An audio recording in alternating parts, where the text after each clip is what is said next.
Is an amazing camera enough to make a great Android phone? Let's check it out.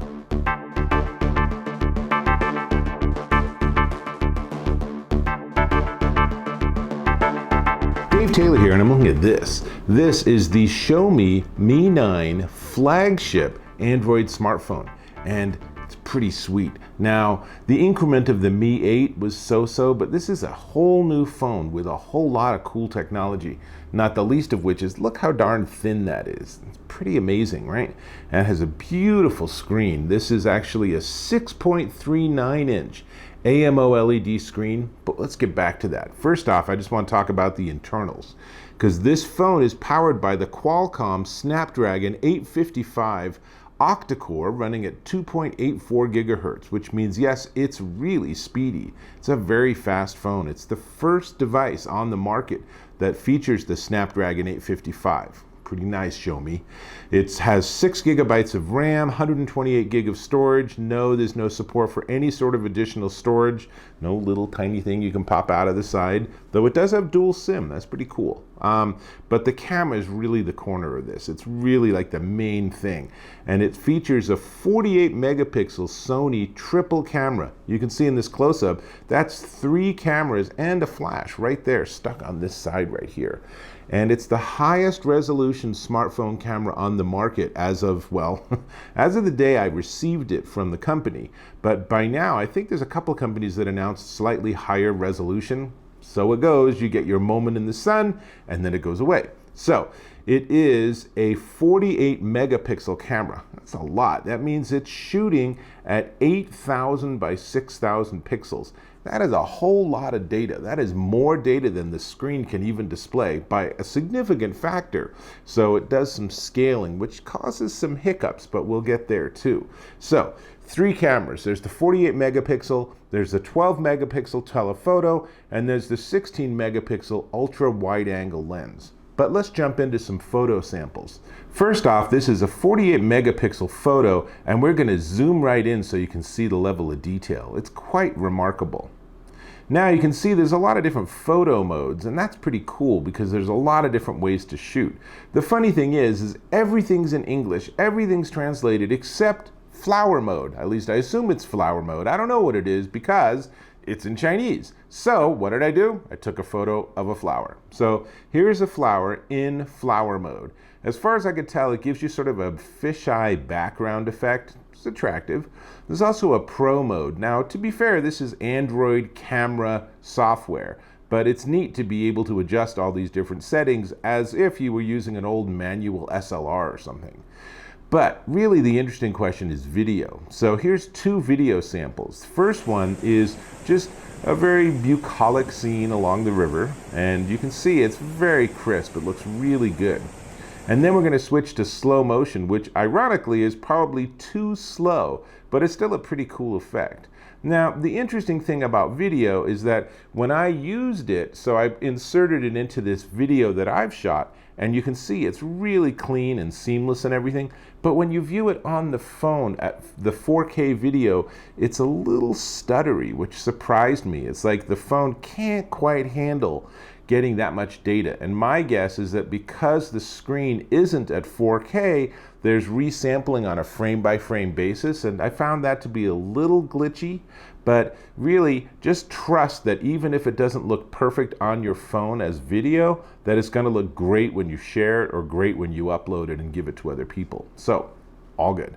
Now, on the front, I wanna point out that it's not a notch, they call it a hole punch, this sort of style, but there is a little dip down there and there's a camera there. That's the forward-facing camera. It's a 20 megapixel and it features a Beautify selfie camera. I'm not gonna make you suffer through pictures of me, but suffice to say the Beautify seems, as far as I can tell, to just make things ever so slightly blurry, but I don't know, maybe I look better blurry. Leave a comment. No, don't leave a comment. Seriously, leave me alone. You can also do front-facing. You can do video from here, 1080p at 30 frames per second. That's pretty impressive considering it's just the little tiny cutout picture. So now, jumping back a little bit, we're running Android 9, which is the Pi edition. Actually, Android 10 is not going to have one of those fun candy names anymore. Go figure. So this is Android 9 with Xiaomi's MIUI 10, which is their user interface layer on top of Android. And if you're not used to that, it is a little different, but I think actually it's actually nicer. So nothing to complain about. Now, let's get to this screen. This is the 6.39-inch Samsung AMO LED display running at 2340 by 1080. So that's full 1080 HD. But remember, it's taking photos at 8,000 by 6,000 pixels. So that's way more resolution than this can display. Keep that in mind when you're looking at your photos. They're going to look even crisper on a bigger display. Nice. Has Gorilla Glass 6, the 6th iteration of Corning's Gorilla Glass. So that front is super tough, which is great. And remember, for the edges in the back, you do have this little case that's included. So that's pretty handy. It is a 90.7% screen to body ratio. So impressive. It's not quite edge to edge, but it's so close that I'm not sure you'd really even be aware. It has a 3300 milliamp hour battery and supports Quick Charge 4, which is cool. And Xiaomi did send me their 20-watt wireless charger. I'm going to get to that at the very end, so stick around for that. But with this, you can charge the phone from dead wirelessly in under 90 minutes, all the way to 100%. That's really impressive. And right now, you can, you probably can't really see, but you know, it's sitting here charging. So super convenient, super easy to work with. And okay, so 3300 milliamp hour battery. There's also another cool thing is there's an in-screen fingerprint sensor. So it's right down here, about 1 inch from the bottom centered. So if I put the wrong finger on there, then it gets a little unhappy, so you get that green light and little flashing things. But when I put the correct finger on there, as you would hope, it unlocks the screen.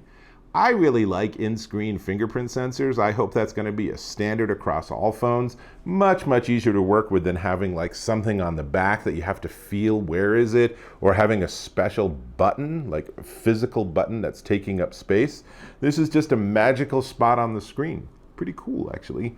On the left side, there's actually the one button push to get to Google Assistant. That's really easy. And in fact, let's do a quick tour of all the ports because that's important. So starting at the bottom, you can see there's USB-C charging and a bunch of holes drilled out for speakers. On the left side, you have the access to the dual SIM slot that you can just pop out with the included tool.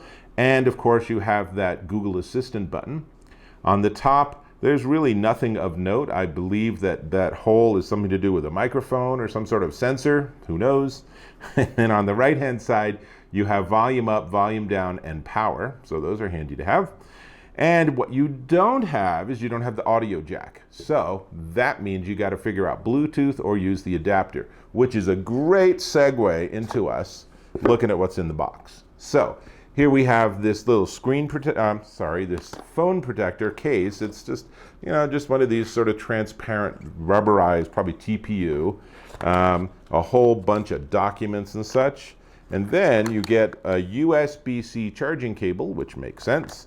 And you get this little teeny tiny USB-C to 3.5 millimeter audio adapter, which is handy if you really insist that you want to actually plug in your headphones or something. So you put that into the bottom and you're ready to rock and roll. Probably most people will be using Bluetooth. Now, since I have the global edition, rather unfortunately, I got the wrong charger. So I have this style charger and that is not gonna fit into my power outlet. I'm not even gonna try because I know it's gonna end badly.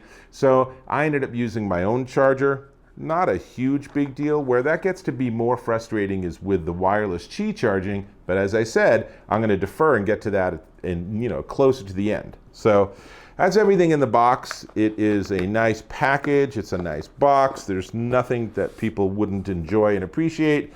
I'm going to put this case back on the phone because I might as well have that protection, right? So not much else to talk about with the phone itself other than the price, but I also want to remind you to stick around because we're going to talk about the wireless charging too, or the wireless charger. But before we get to any of that, I want to ask if you can subscribe to my channel. Really appreciate when you subscribe, and do me a favor and leave a comment or give me some feedback on this video and how you found this and whether this was useful. So now we are back to the price. This, let me actually unlock this with the thumb scan. This very nice phone. It's fast, it's a beautiful bright screen, it does a remarkable job with photos and video. There's a lot to like about this. Is the Xiaomi Mi 9 flagship Android smartphone, and on Amazon.com you can pick it up for somewhere around $430. Look around, there's a lot of different places selling this because Xiaomi isn't a brand that's sold through major phone carriers, so you get to go and explore the rest of the online world to see what you can find. Now, I want to hasten to add that this is the international GSM edition, totally unlocked. You can plug it into any carrier you want, but Verizon doesn't support GSM. So if you're on AT&T, if you're on T-Mobile, you're good to go. Drop in a SIM or take this into the store with you and they'll be like, wow, that's really nice, and they'll get you going. But if you're on Verizon, you're going to end up being disappointed. So be careful that you've double checked that this phone is compatible with your carrier. Cool. Now, let's talk about the wireless charger because this is pretty slick too. This is the Xiaomi 20-watt wireless charger with dual cooling system. So if you look on the back, there's a lot going on here to make sure that it doesn't overheat because it's pushing a lot of power. 20 watts is way more than most wireless charging systems. In fact, most of them are at 10 watts, but that's how you get such incredible performance. I mean, I can charge this phone 10% in like 5 minutes. It's really fast. It's really nice. And of course, it's just the Qi charging standard. This is actually Qi 2.4, so it's compatible with everything. You can drop an iPhone on here and it'll charge up. It's perfectly happy to do that too. So there's nothing special about it other than the fact that it's just putting out a lot of wattage. But again, 20 watts came with a 20-watt charger. That's lovely. Wrong plug. So I got the global edition again, and that doesn't do me a whole heck of a lot of good. So I have the Qi charger, I have the USB-C charging cable, and I ended up having to plug in my own quick charge charger. So this is not putting out 20 watts. So I'm not getting the full performance I could if I could use this, but so it goes. This is life when you're using a device that actually has an international market. So if you are going to acquire one of these, and they're definitely pretty sweet, if you're going to acquire one of these, make double sure that it has the correct wall charger or you're going to miss out on some of its capabilities. Having said that, this Xiaomi 20-watt wireless charger you can pick up. The best price I could find was at gearbest.com, and it's $21.99. I am not clear, but I believe that it includes this charger. So be an aware consumer and make sure you get the right one. So all in all, Xiaomi 20-watt wireless charger, Xiaomi Mi 9 Android smartphone, heck of a combination. These are some really nice gear. This is a really, really nice Android phone and definitely worth checking out. So that's all I got. Glad you watched, and I will hope to see you in my next video.